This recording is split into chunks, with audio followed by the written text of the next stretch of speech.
নমস্কার। সংগ্রামী যৌথ মঞ্চের পক্ষ থেকে আমাদের শহীদ মিনারের অবস্থান মঞ্চ থেকে আপনাদের সকলের সামনে এলাম।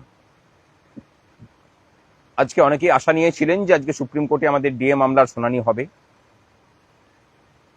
যদিও প্রাথমিকভাবে শুনানি 11 তারিখে হওয়ার কথা ছিল, 26 তারিখে শুনানি না হওয়ার পরে, কিন্তু কোনো অজানা কারণে সেই শুনানি এগিয়ে আসে 1 তারিখে।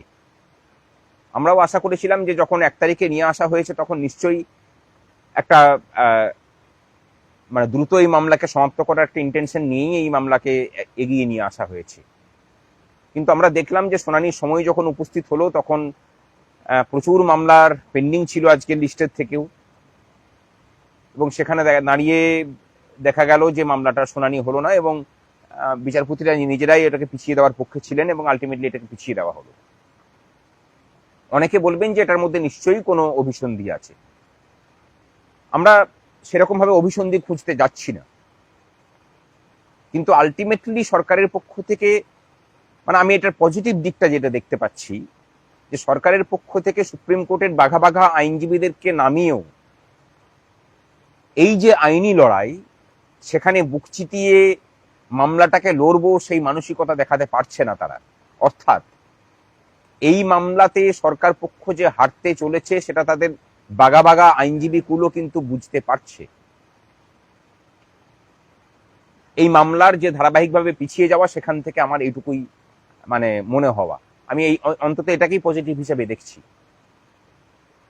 তবে একটা কথা বলি যে শুনানি হয়তো খুব বেশি দিন আর টানতে পারবে না, কারণ 12 তারিখ হয়েছে, 12 তারিখের পরে 26 তারিখে ডেট পড়েছে, 26 তারিখের পর 1 তারিখে পড়েছে, এখন 8 তারিখে পড়েছে। আমার মনে হয় যে 8 তারিখে শুনানি হবে এবং সরকার পক্ষ থেকে তাদের যে বক্তব্য সেই বক্তব্য পেশ হবে। যে কথা শুনে অনেকেই ভয় পাচ্ছেন যে সরকার পক্ষ থেকে বিশাল লম্বা বক্তব্য পেশ হবে, আমার মনে হয় যে আমি যদি ভুল না হয়ে থাকি সরকার পক্ষ থেকে ঘন্টার পর ঘন্টা বলে যাওয়ার মতো খুব বেশি যুক্তি কিছু পড়ে নেই। সুতরাং অকারণে সেই সব কথা শুনে ভয় পাবেন না। আমার মনে হয় আমাদের কর্মচারীদেরকে জয়ের দোরগোড়ায় এসে পড়ে নিজেদের মধ্যে নেগেটিভিটিকে স্থান দেওয়া উচিত নয়। মামলাটা বিগত 3 বছর ধরে যে জায়গায় পড়েছিল সেখান থেকে ঘুরিয়ে নিয়ে এসে যেভাবে ফাস্ট ট্র্যাকে এটাকে ফেলা হয়েছে, তারপরে আর নেগেটিভ ভাবার কোনো জায়গা নেই।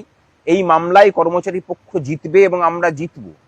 আপনারা সকলেই আপনাদের হৃত গৌরব এবং হৃত অধিকার ফিরে পাবেন, অধিকার প্রতিষ্ঠিত হবে।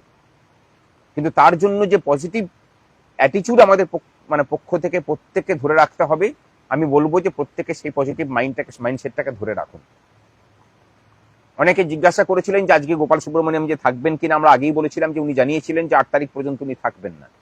উনি যে ধরনের আইনজীবী আমরা যেটুকু বুঝেছি, আমাদের মামলাটা যখন ছিল তখন অন্য কোনো মামলাকে উনি রাখেননি, সমস্ত মামলাকে রিলিজ করেছিলেন। এখন প্রেসিডেন্সিয়াল রেফারেন্সের মামলাতে চলছে, সেই মামলা বাদ দিয়ে আর কোনো মামলাতে উনি থাকছেন না। আমাদেরকে উনি বলেছেন যে প্রেসিডেন্সিয়াল রেফারেন্সের মামলাতে ওনার সওয়াল জবাব শেষ হলে উনি থাকবেন। খুব বেশি হলে সেটা 10 তারিখ পর্যন্ত আছে, তারপরে উনি ফিরে থাকবেন। সুতরাং আমাদের মামলাতে ওনাকে পাওয়া যাবে। আমরাও চাই যে আমাদের কর্মচারীদের পক্ষ থেকে এই মামলার যে সমাপ্তি, আমাদের কর্মচারীদের পক্ষের বক্তব্য, সেটা গোপাল সুব্রমণিয়াম স্যারের হাত ধরেই হোক। যদিও আমাদের রিটিন নোট অফ সাবমিশন যেটা রেডি করেছেন সেটা কিন্তু উনি রেডি করে দিয়েছেন। আমরা আরো কিছু পয়েন্ট সেখানে যুক্ত করছি, পরে সেটাকে সংশোধন করার কাজ চলছে, সেটাকে উনি করছেন। তবে প্রেসিডেন্সিয়াল রেফারেন্সের মামলাতে ওনার ব্যস্ততা কাটিয়ে ওঠার পরেই সেই কাজটা হবে। আরেকটা কথা অনেকে বলছিলেন যে শ্যাম দেওয়ানজি যে পয়েন্টগুলো তুলেছে সেই পয়েন্টের কাউন্টার আমরা কিভাবে করব। আমরা বলি যে আইনের যুক্তি দিয়েই তার পয়েন্টের কাউন্টার আমরা রেডি করেছি। আমরা স্ট্র্যাটেজিগত কারণেই সেটাকে ভাঙছি না। সেই পয়েন্টের কাউন্টার আমরা গোপাল সুব্রমণিয়ামজির মাধ্যমেই সেখানে কোর্টরুমে উপস্থাপন করব এবং রিটিন নোট অফ সাবমিশনেও সেগুলোকে আমরা বিশদে তুলে ধরবো। আপনারা নিশ্চিত থাকুন, আমরা কোনো জায়গা ছেড়ে রাখছি না।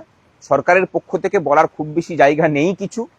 এই মামলায় যে তারা হারবে সেটা জেনে বুঝেই এতদিন থেকে মামলাটাকে পিছিয়ে পিছিয়ে নিয়ে যাচ্ছে, যাতে করে আমরা এডজাস্ট হয়ে পড়ি, আমাদের আর্থিক সঙ্গতে সীমাবদ্ধ হয়ে পড়ে, যাতে করে আমরা নামকরা কোনো আইনজীবী দিতে না পারি। আমার মনে হয় না যে কর্মচারী পক্ষও তার সরকারের সেই অভিসন্ধিকে সফল হতে দেবেন। আমরা আছি লড়াইয়ে। এই মামলায় কর্মচারীদের পক্ষ থেকে গোপাল সুব্রমণিয়াম জি শেষ করবেন এবং সেটা আজকে কোর্টরুমে সেটা বিচারপতিরা বলেওছেন, দেখবেন যে 8 তারিখে সরকার পক্ষের বক্তব্য রাখার পরে গোপাল সুব্রমণিয়াম যে ডেট অনুযায়ী আবার ডেট ফিক্সড হবে। এই মামলাকে খুব বেশি দিন চলতে দিতে আমরাও চাই না। আমরা চেয়েছিলাম যে আজকে সরকার পক্ষ তাদের বক্তব্য পেশ করুক, কিন্তু সেটা তারা করেননি। যাই হোক, সেটা নিয়ে আমরা হতাশ হচ্ছি না। মানে যেভাবে আমাদেরকে যে দৌড়াদৌড়ি করতে হচ্ছে, নিজেদের ছুটি ছাড়া শেষ হচ্ছে, সেটা নিয়েও মানে আমাদের সত্যি করে মাঝে মাঝে কষ্ট হচ্ছে, কিন্তু হতাশা নয়, আমরা কোনো সময় ভেঙে পড়ছি না। নেগেটিভ ভাবনাকে মাথা থেকে সরিয়ে দিন, কোনো সেটিং তত্ত্ব হয়েছে কিনা সেগুলোকেও মাথা থেকে সরিয়ে দিন। আমরা বলছি যে এই মামলায় জিতবো, এবং সেই জয়ের মধ্যে দিয়েই যারা উল্টো রকম প্রচার করছেন তাদের মুখের উপরে জবাব হবে। জয়লাভ সমস্ত কিছু প্রশ্নের উত্তর দেবে। আপনারা সাথে থাকুন এবং ঐক্যবদ্ধ থাকুন অনেক বেশি করে। আর আরো একটা মানসিক প্রস্তুতি নিন যে সুপ্রিম কোর্টের রায় হওয়ার পরে সেই রায়কে যাতে ইমপ্লিমেন্ট করানো যায়, তার জন্য সুবৃহৎ কর্মসূচির ঘোষণা যদি সংগ্রামী যৌথ মঞ্চ করে, সেই কর্মসূচিতে অন্তত পক্ষে 60% কর্মচারী পেনশনারকে পথে নামতে হবে। এটুকুই আবেদন। চলুন মুষ্টিবদ্ধ হাত রেখে হাতে হাত ধরে আমরা এগিয়ে যাই জয়ের পথে। রাস্তার আন্দোলনে যেভাবে 2019 রূপার বকেয়ার কিছুটা হলেও আদায় করতে পেরেছি, 2009 রূপার যে আইনি লড়াই, সেই লড়াইয়ের মধ্যে দিয়ে সেই অধিকারকে হাতে পাওয়ার ব্যবস্থাও আমরা করব। সাথে থাকুন, লড়াইয়ে থাকুন, ভালো থাকবেন, নেগেটিভ ভাবনাকে বাদ দিয়ে। আজকের মতো এটুকুই।